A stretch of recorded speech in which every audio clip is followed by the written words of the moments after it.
Hey friends, we've been talking about intervals all week, but today I just want to focus on the second. And we've been talking about them already for a while using different language, but we do have some very specific things that we mean when we say a second, so I want to make sure that you understand that. So we used the language of whole steps and half steps a lot when we were building major scales, and I've written a major scale on this whiteboard here. And I've shown you what we already knew about major scales, that they are built with a whole step, and a half step in the first tetrachord. And there's another whole, half tetrachord, and those are separated by a whole step. So every major scale will be whole, half, whole, half. And the thing that you need to get used to when you are trying to identify intervals is to really understand where those half steps are. In this case, the half steps are between E and F and between B and C. So in treble clef, if you are looking just at natural intervals, just look at E to F and B to C. Those are your two half steps. It's the same in bass clef, but they'll be in a different place. So whatever clef you're in, make sure that you look at where the half steps are. Another way to think about this is with solfege. And of course, in C major, C is going to be do, using our movable do system. And the half steps are always going to be, when we're in a tonal idiom, the half steps are always going to be between mi and fa, and between ti and do. Mi to fa is a half step, ti to do is a half step.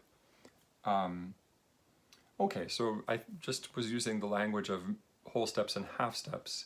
Here's the only way that that differs from calling them major and minor seconds.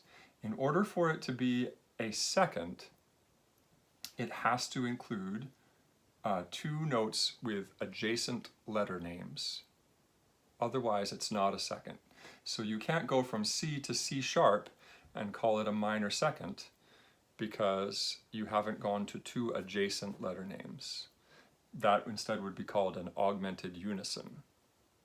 So if you want to go up a half step from C, it's going to be, if you want to go up a minor second from C, you have to call it D flat.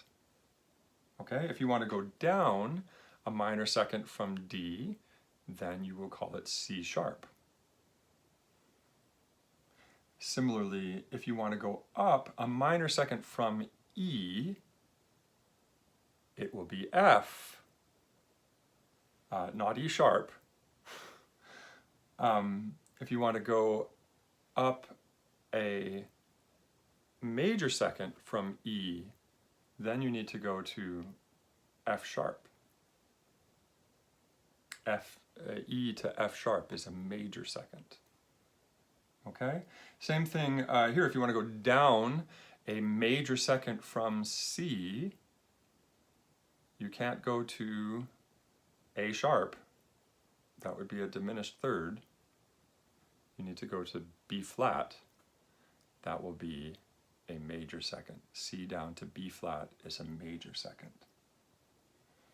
Okay, so the key to solving natural interval questions is remembering where the half steps and whole steps are, and remembering that to have a second, you have to have two different letter names, and they need to be adjacent.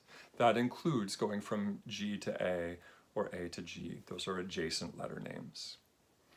And I think that's all I needed to tell you right now about seconds. But if you have questions, you may ask them below, and I will keep making videos. Thanks.